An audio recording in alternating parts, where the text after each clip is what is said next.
Soy Enercida Bonilla, estudiante de la Universidad para Adultos UAPA. Trabajo final de Historia Dominicana 2. Facilitadora Carmen Nazaret Rodríguez. Y mi exposición es del libro de Juan Bosch, Composición Social Dominicana. Historia e interpretación. Capítulo 17. Lucha en el seno de la pequeña burguesía, 1857-1861. Describe un periodo de descapitalización que se advirtió a través de la despreciación galopante del papel moneda que comenzó a emitirse en el año 1844.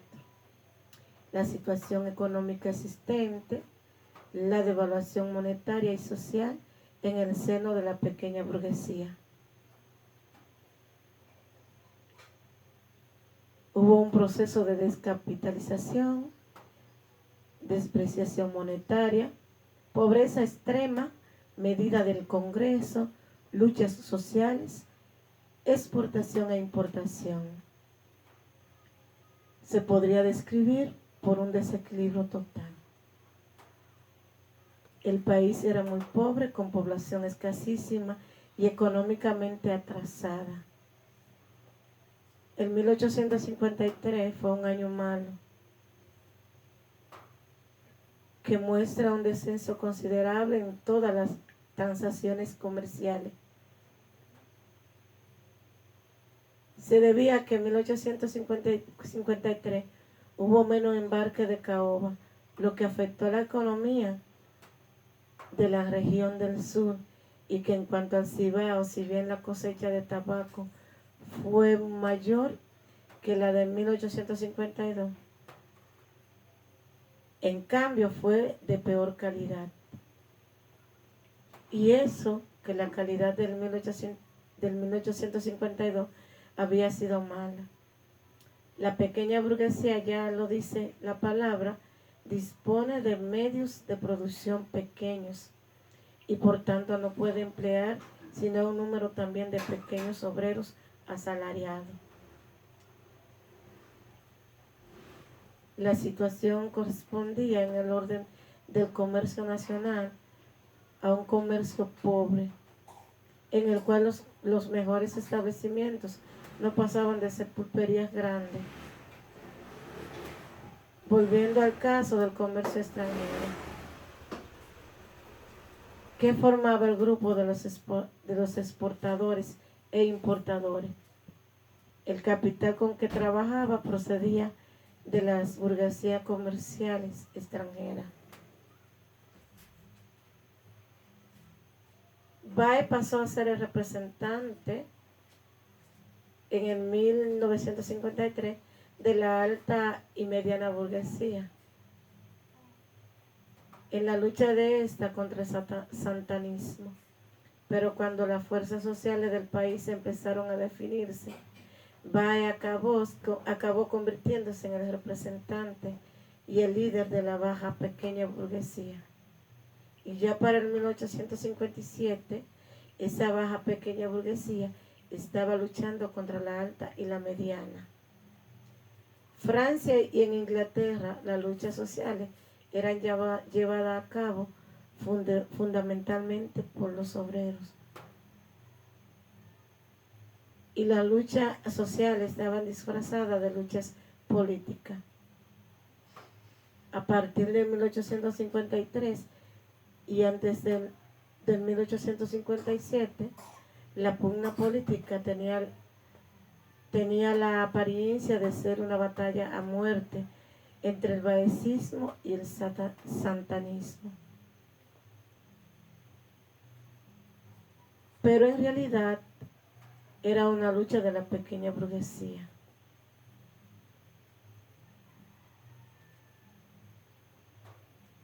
En todos sus niveles contra el poder de los ateros. La primera estaba representada y acaudillada por Bae y la segunda por Pedro Santana. Capítulo 18. La restauración, obra de la pequeña burguesía. Se define por la lucha de poder y se centra en describir la lucha política escenificada por los santanistas y los baecistas. Aquí hubo división política, grupos sociales, división de la guerra restauradora, Pepillo Salcedo, primer presidente,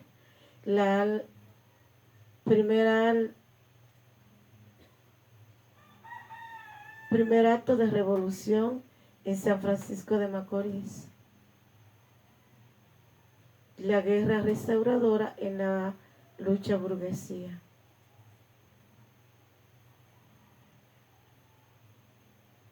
Se puede decir que fue la lucha de todos los sectores de la pequeña burguesía contra los ateros que habían quedado injertadas en la guerra contra España. El huracán de las armas se llevó los últimos restos del sector atero, y cuando España se retiró, la batalla quedó entablada entre las altas y la mediana pequeña burgueses de una parte, agrupado en el Partido Azul, y los bajos pequeños burgueses agrupados en el Partido Rojo. ¿A qué se debió ese cambio drástico? Esto se debió a las características de las fuerzas sociales que se lanzaron a la lucha por el poder hasta el 16 de agosto de 1863. El país estuvo gobernado por el grupo atero. Y si bien en los últimos 2 años y medio el gobierno visible era de España, empleando la violencia de las armas cada vez que eran necesarias. Por tanto, los ateros mantuvieron el país en un puño durante más de 13 años. La pequeña burguesía trinitaria luchó contra el poder de los ateros, pero sin éxito definitivo. Y al conquistar el poder en la persona de Báez, al comenzar el año de 1857, la pequeña burguesía quedó dividida porque Báez buscó apoyo en la baja para combatir a la alta y la mediana. 6 meses después, la alta y la mediana burguesía comercial del Cibao se levantó contra Báez y produjeron el primer movimiento revolucionario. La guerra de la restauración tiene propiamente 2 historias: la militar y la política. La historia militar comenzó el 16 de agosto de 1863, al iniciarse la acción en Capotillo Español.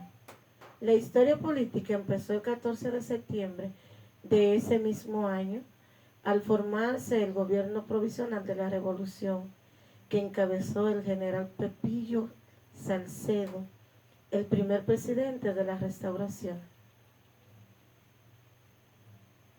Capítulo 19. El largo reinado de la pequeña burguesía en la vida política nacional. Se puede deducir que hubo mucha división y se describe la lucha política entre tantos grupos dominantes del poder político, la inestabilidad de la pequeña burguesía inesperada de su propia naturaleza, la composición social, el desorden social de la burguesía en República Dominicana.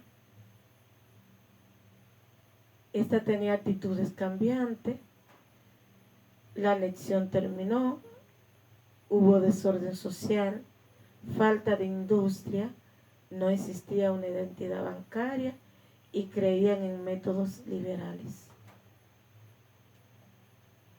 podemos llamar el prolongado reinado de la pequeña burguesía nacional como sector políticamente dominante en la historia de la República.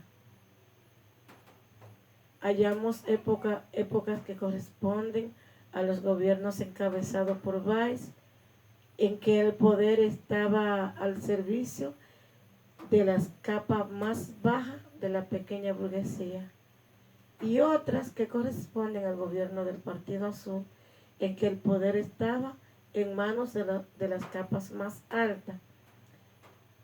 Y hallamos otra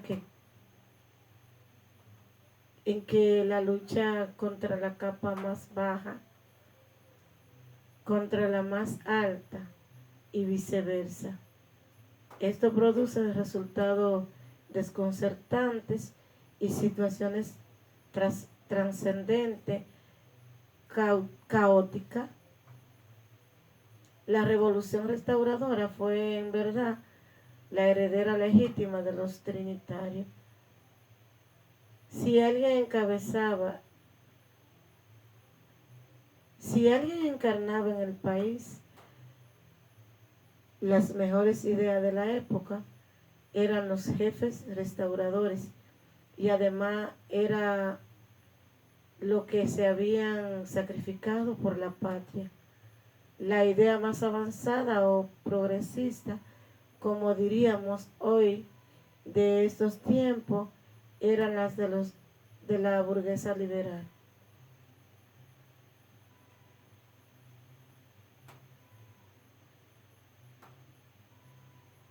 Estos 3 capítulos primero pueden relacionarse. Decimos que hubo guerra, crisis e inestabilidad. Y cada capítulo se puede describir: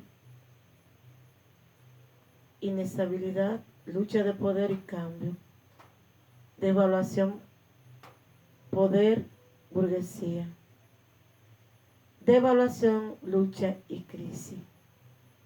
Capítulo 20. La composición social y los partidos políticos de la época. Describe las ideas políticas, económicas y sociales estructurados en los métodos de gobiernos liberales violentos. La constitución política se cambiaba con cada gobierno, la forma propia de Estado burgués. Podría identificarse el primer partido político, que fue los trinitarios. No era un partido ordenado, pero tenía una doctrina.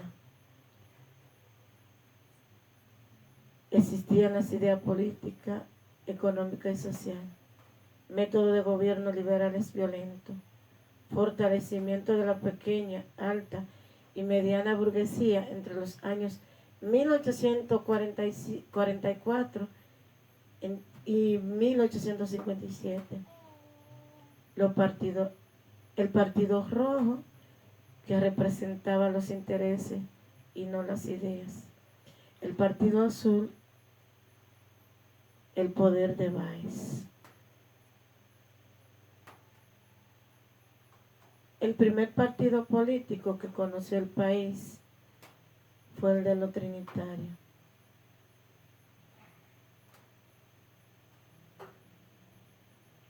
Este no era un partido organizado, pero tenía una doctrina. Aunque nunca fue expuesta de manera ordenada, tenía un líder nacional, Juan Pablo Duarte,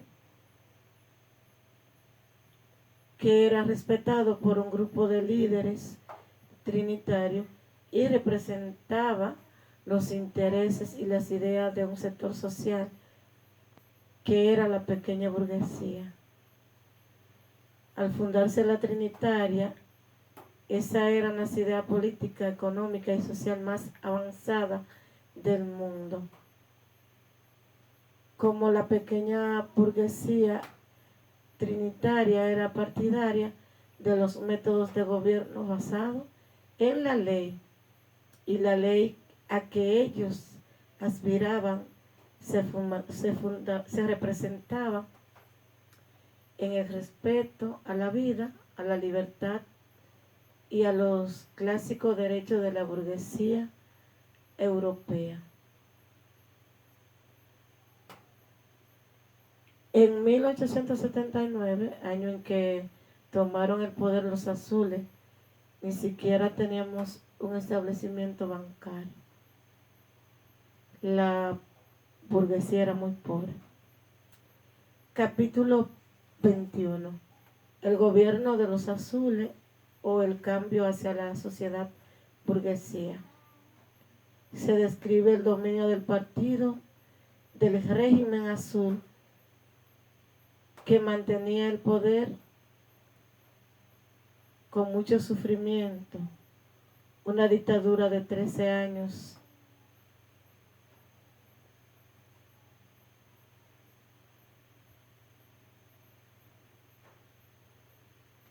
La anarquía y la rebotación del imperialismo y un proceso de capitalización y descapitalización. Hubo dominio entre los diferentes líderes, entre Gregorio Luperón y Cesario Guillermo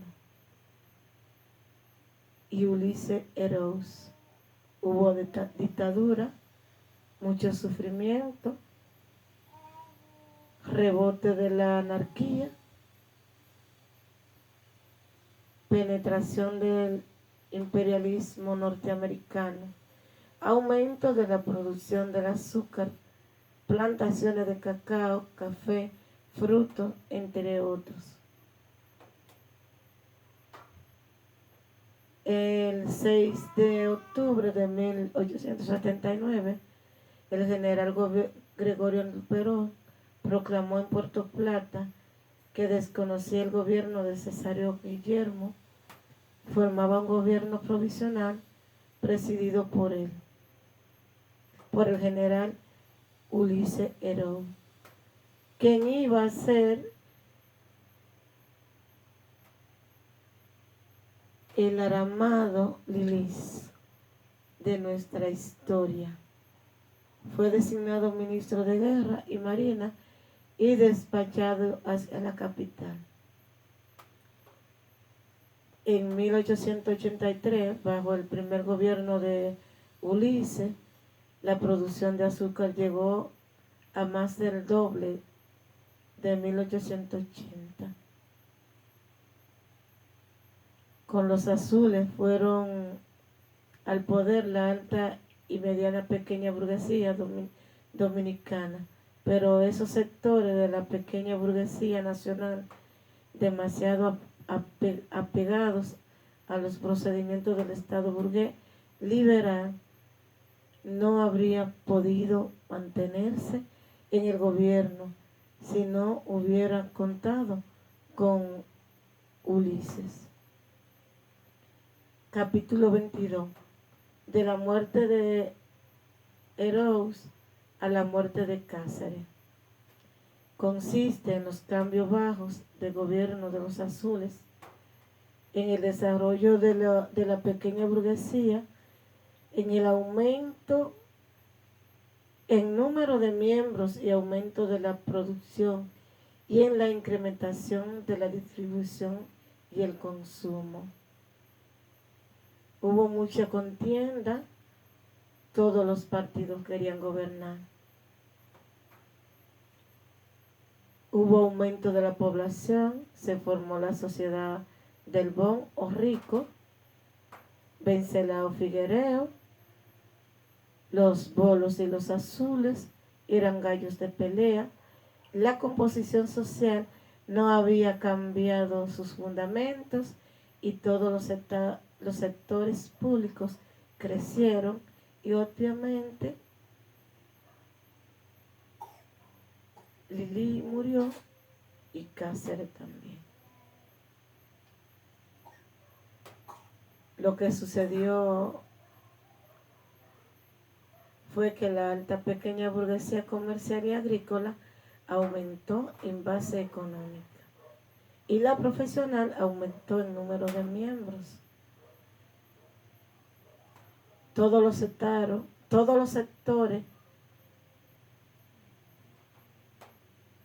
aumentó la población.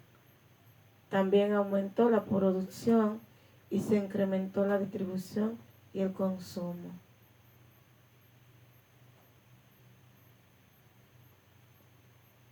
Lo que no parece probable que aumentara fue el número de burgueses. La burguesía que había en el país al morir Ulises era comercial y azucarera y estaba compuesta en su totalidad por extranjeros, con la única excepción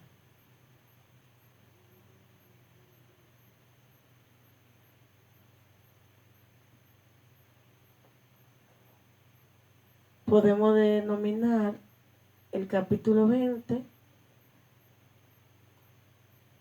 en dominio, en esclavitud, en control y en caudillismo. Y el capítulo 21 en lucha, poder, imperialismo, sufrimiento. Y el capítulo 22 en régimen, división, oposición y poder. Capítulo 23. El imperialismo en acción. Describe la forma de las luchas armadas que se convirtió en el centro del poder político del país. Las largas guerras que participaron jimenistas y horacistas, grupos independientemente bajo el mandato de otros caudillos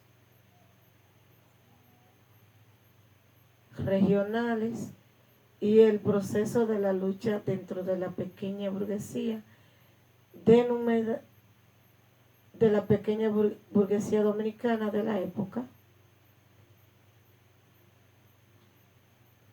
Se puede decir que fue de la desigualdad entre las clases sociales, el sector agrícola, la guerra de los quiquises, renuncia de la moneda nacional, falta de burguesía, intercambios políticos, establecimiento norteamericano. ¿Qué afecto tuvo la oposición militar en la composición social dominicana? ¿Produjo algún cambio en esos terrenos? Directamente no, pero indirectamente y a largo plazo sí. Los gobiernos de la ocupación tomaron las medidas para favorecer la instalación de ingenios de azúcar o la ampliación de los existentes. Y una de ellas fue la creación del Tribunal de Tierra, el organismo destinado a legitimar la posesión de tierra por parte de las empresas azucareras. La mayoría de esas empresas irían a dar 20 o 30 por parte de la empresa azucarera.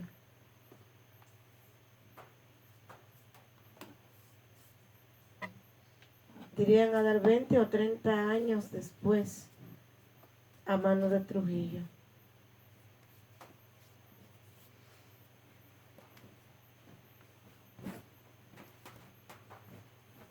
Como veremos, a su tiempo determinó un cambio muy importante en la composición social del pueblo dominicano. El gobierno militar norteamericano disolvió la Fuerza Armada del país y organizó una guardia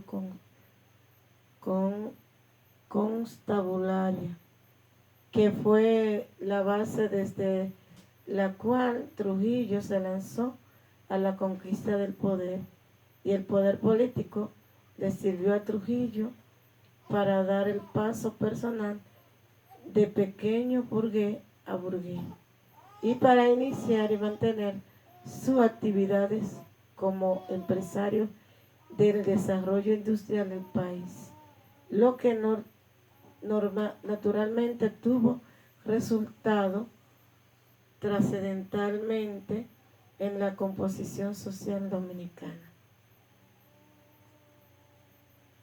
Capítulo 24. La composición social hasta 1930. Este trata del crecimiento económico de la República Dominicana a partir de 1917.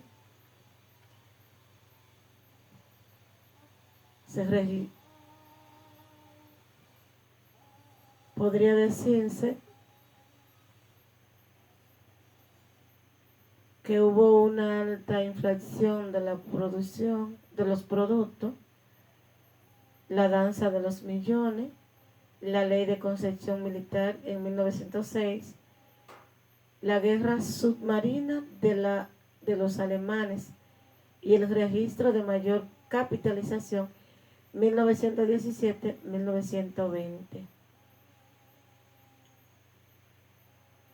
La causa de esa capitalización fue la subida de precio de nuestro producto de exportación, originada en la rápida expansión de la economía norteamericana debido a la intervención de los Estados Unidos en la Guerra Mundial de 1914 a 1918. La desocupación militar de Santo Domingo puede comprenderse mejor si se ve a la luz de esa crisis de 1920, cuando el país fue ocupado. El azúcar estaba en alza, los terrenos dominicanos eran muy buenos para la producción de caña, su precio era mucho más bajo que en Cuba y en Puerto Rico, y la ley de concesiones agrícolas de 1911 convertía cada ingenio en un gobierno independiente, en un estado casi absoluto. La mano de obra era la más barata del Caribe para la fabricación de azúcar. Trujillo era aparentemente un pequeño burgués más. La gente de primera lo despreciaban. Los políticos, por lo menos, una mayoría de ellos, pretendían usarlo como habían usado a tantos hombres de armas en el pasado. Alguno creyó que Trujillo podría convertirse en un nuevo Ulises Heroes, pero es el caso que Trujillo fue el primer dominicano que llegó al poder dispuesto a usarlo para convertirse en un burgués auténtico. La clave para explicar su larga tiranía, la más larga que conoció el país y una de las más largas que ha conocido América, está en el hecho de que con él llegaron al poder por primera vez en nuestra historia los apetitos y métodos de la burguesía en su forma más cruda. Capítulo 25. Trujillo, o el poder de la pequeña burguesía a la burguesía. Describe el inicio del gobierno de Trujillo, la crisis económica, la devastación de la ciudad de Santo Domingo, destruido por el ciclón de San Zenón. La crisis mundial de 1927 se reflejaba en el país con aspectos sombríos. El paso del ciclón San Zenón, Trujillo fue un gran burgués, la mina de sal y el aniquilamiento de Trujillo.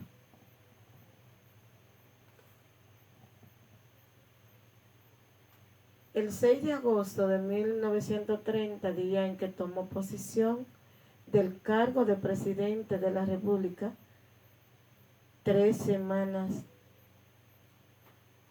en el cargo de presidente, se produjo la devastación de la ciudad de Santo Domingo, destruida por el ciclón San Zenón. Al mismo tiempo, la crisis mundial de 1929, que se reflejaba en el país con aspecto sombrío. Los empleados públicos no cobraban su sueldo, las carreteras no podrían ser reparadas, el comercio se paralizaba y hasta el ejército iba quedándose sin ropa y zapatos, lo que podría lo que podría provocar un deterioro peligroso en la organización militar. En todo el siglo XIX y hasta el 1930, la vía principal, y a menudo la tenía, para acumular capitales. Esto fue el comercio. Esto explica que tradicionalmente en el país había más comerciantes de lo que el medio necesitaba. Y también explica que entre estos comercios la mayoría fueron pulperías modestas. En un país de pequeños burgueses se admiraba y se tenía al burgués que era además gobernante, y nadie se atrevió a pensar que debía ser sustituido como gobernante, incluyendo en ella la fuerza pública que estaban servidas por la pequeña burguesía, y ésta se sentía capaz de sostenerse en el poder si no era alrededor de un hombre fuerte que al mismo tiempo que se sometía y la usaba para gobernar, le proporcionaba seguridad económica y le alimentaba la ilusión de que le haría rica, es decir, la llevaría a